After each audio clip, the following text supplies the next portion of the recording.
Thank you. Mag-umpisa na po tayo ng executive session. Madam Chair, I really apologize, but I don't think we should stop this hearing that meron confusion dun sa non-coordination dahil malinaw na malinaw, yung exception is high priority targets. Pag binura mo yung exception, yung general rule 24 hours. But anyway, the Department Secretary ng DOJ is here. Ma'am, can you clarify us on this? No, and we're both talking about the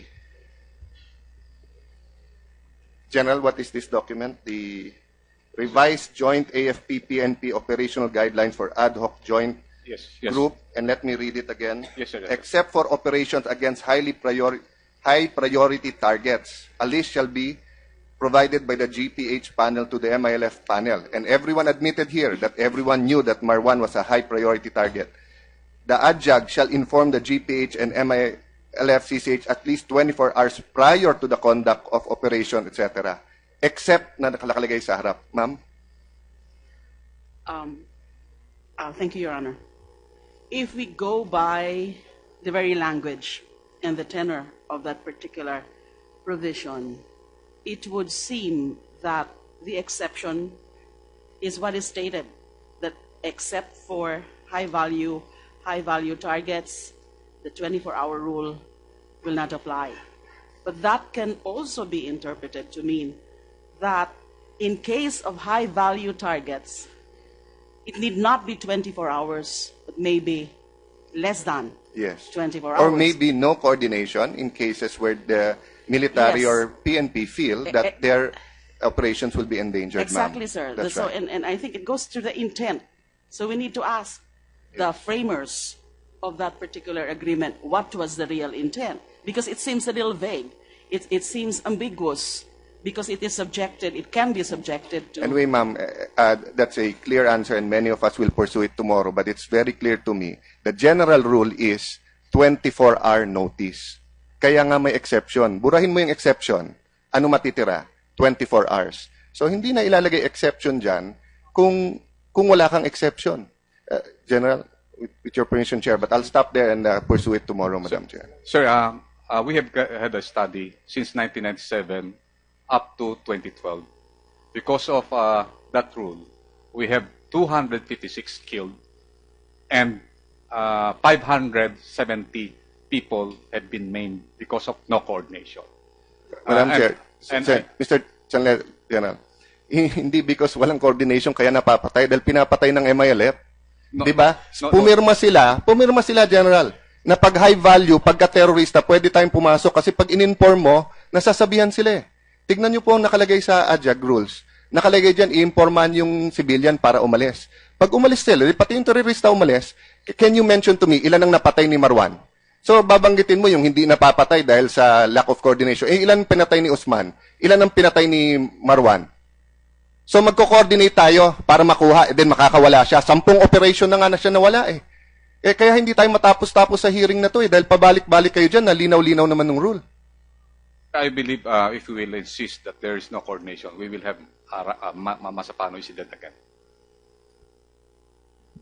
Madam Chair, while we cuddle terrorists, we will always have Mamasapano until the government says that enough is enough. Okay, your manifestations and opinions are noted in this matter. We will include that in our committee report as we see fit with regards to the proper coordinations and also the legal implications of the non-coordination. On the other hand, for tomorrow, I would like to stress also before we go to our executive session, let me remind the following. All text messages, exchanges of Secretary Rojas, Espina, COS Katapang, Secretary Gasmin, General Guerrero, and regarding the Mamasapano incident is being requested by Senator BINAY, if we can have that. And I know that you've already, many of our resource persons have been coming back and forth, and we thank you for being present in our hearings. Just so the public will also understand, we've had 3 public hearings so far, not counting the hours now. That's about 15 hours for the public hearing, about 3 days for the executive session, another 16 hours. So we're talking about 31 hours. But of course, this does not include the the individual work also being done by the senators. So we are doing our best and in earnest, as much as possible, to really unearth the truth in this matter. But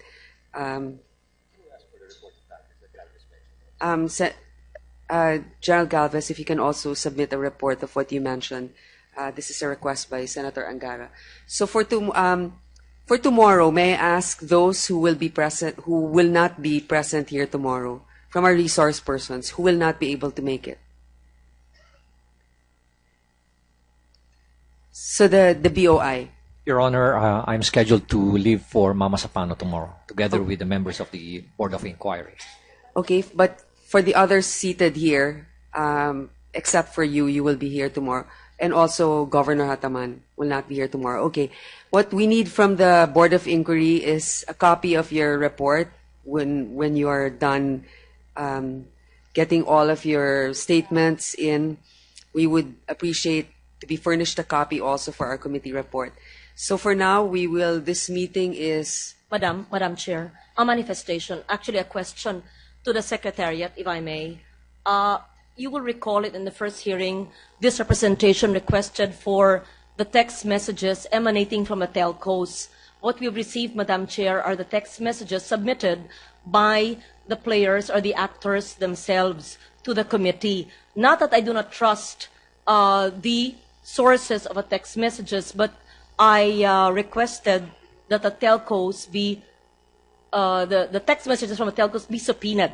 And Madam Chair had reiterated that in the second hearing as well. So I was just wondering whether we are in receipt of that subpoenaed document from the telcos. Thank you. No, we are not. I think that we will be sending that request. On the other hand, I think before we even subpoena, I would like to ask for those concerned to give a written agreement that they will agree that their records be released by the telco, because we might run into some legal implications also. Because remember, the text messages will contain not just topics about the Mamasapano incident, but other personal text messages as well. So I think that when the telco releases this, they will have to redact certain conversations that have no relation to this. So I apologize, Madam Senator, but it might take a little longer for us to have that. But definitely, this will be included for our deliberations for the committee report. Madam Chair, just a scheduling issue. Do we know when the Board of Inquiry of the MILF will be finished with their report?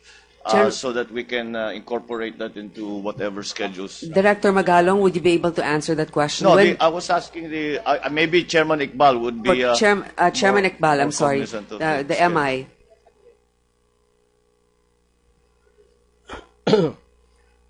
Your Honor, the investigation of the MILF regarding the Mamasapano incident is not yet finished.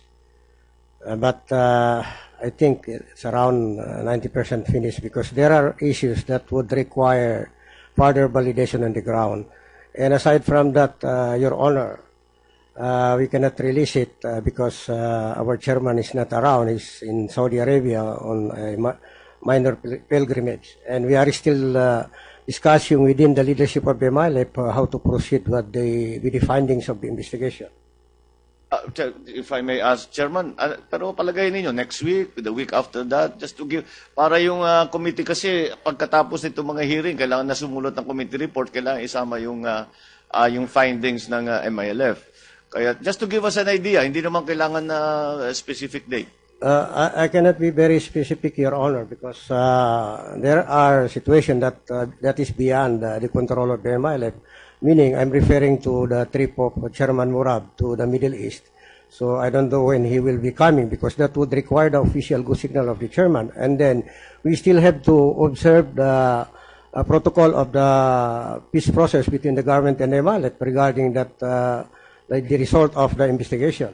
Tinatanong ko lang, Chairman, dahil gusto na nating balikan yung mga hearings ng BBL at hindi natin matutuloy hanggat nakumpleto ang mga report mula sa PNP, mula sa AFP, at mula sa MILF at sa ibang ahensya pati. So I am just inquiring. We will wait, of course, for your report, but siguro mas mas ma-expedite siguro, baka mas maaga tayo makabalik sa hearings ng BBL, Mr. Chairman. Thank you. Madam That's Chair. noted, Senator Marcos. Perhaps you can make a call tonight, sir, and then maybe give us an idea tomorrow. But I know it's hard to be able to determine the timeline exactly, but just an effort. Now, this will be the absolute last question for now. Otherwise, it's useless. We're going to have to start session anyway soon. Senator Maraming Recto. salamat, Senator po. Madam Chairman. Isang katanungan lang bago tayo matapos ngayon.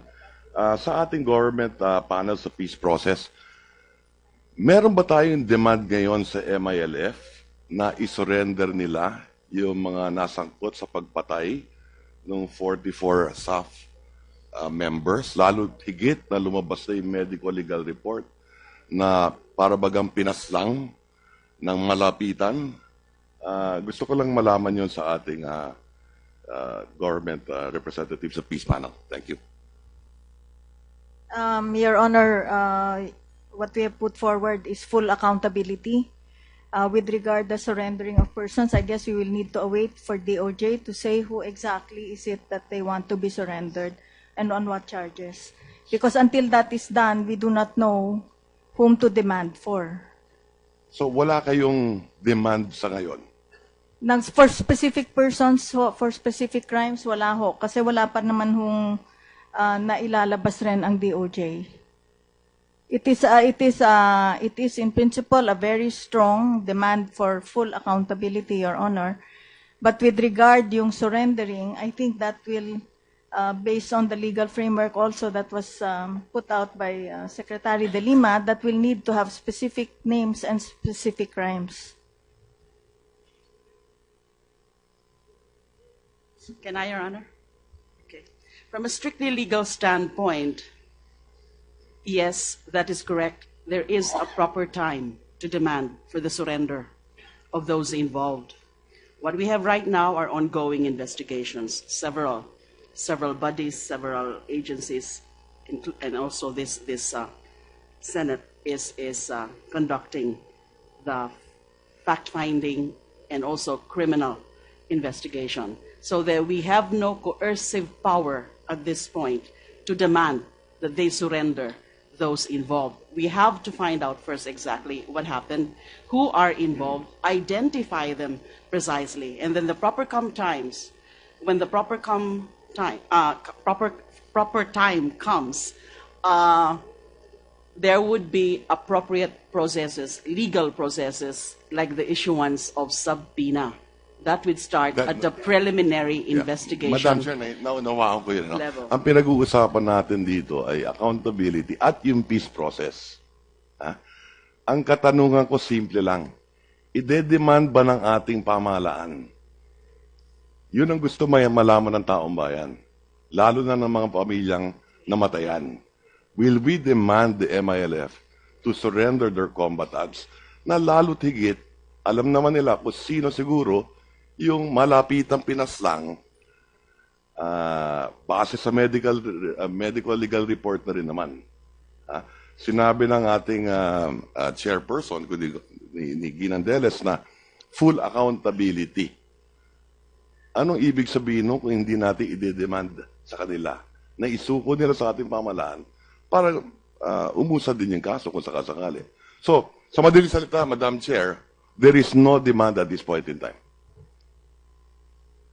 Sir, Your Honor, ideally, we should do that. We demand. If we know already who exactly they are, and if the MILF also, for its part, knows exactly who they are already. As mentioned earlier, their own investigation is still ongoing, 90%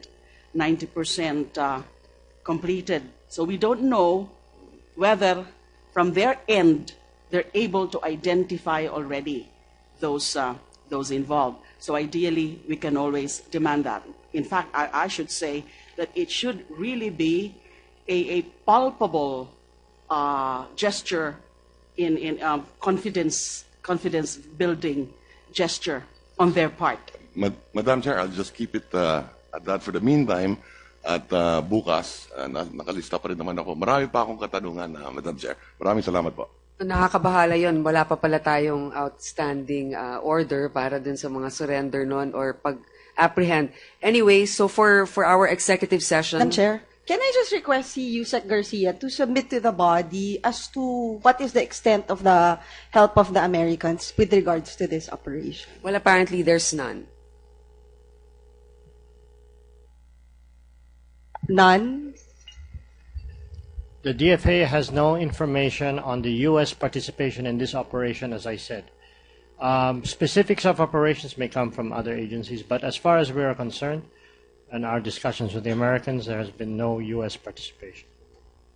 Except for the training which you acknowledge. That's an ongoing standing, thing. it's going on, etc., etc. Well, maybe you can provide what you have on the training agreements. We will send. Thank you, Madam Chair. Okay, thank you. For our executive session, I know you listed several names here. They can be on standby. But immediately following the suspension of this hearing, I would like just the following to be present inside the lounge: General Katapang, Lieutenant General Guerrero, Major General Pangilinan, and Colonel Del Rosario, Jenner Del Rosario. The rest, if you're willing to wait, so that if we need additional resource, we can invite you in. And for the rest of you, we will expect you to be in tomorrow at, I think the request of most of the senators is at 10 a.m. 10 a.m. again tomorrow morning, and hopefully we will be able to wrap up with our questions by then. Yes, sir. Thank you very much, Madam Chair. The DFA will be here at 10, but we request if we can leave at 12 because we have other priorities. If we could be asked our questions ahead, if there are any. Thank you. Okay. We will do that. On the other hand, wouldn't you have another representative who may be able to stay beyond 12? We will endeavor, Madam. Madam Chair, can we also invite a representative from CAAP to attend tomorrow's hearing in light of the testimony of Mayor Ampatuan na apparently there was a plane flying around that area? We will send them a request today, an invitation, and hopefully they will have enough time to prepare for tomorrow. But yes, that's noted. For the Secretariat, please send an invitation to the representative of CAAP who will have knowledge on operations or the air traffic in Mindanao. So our hearing is now suspended.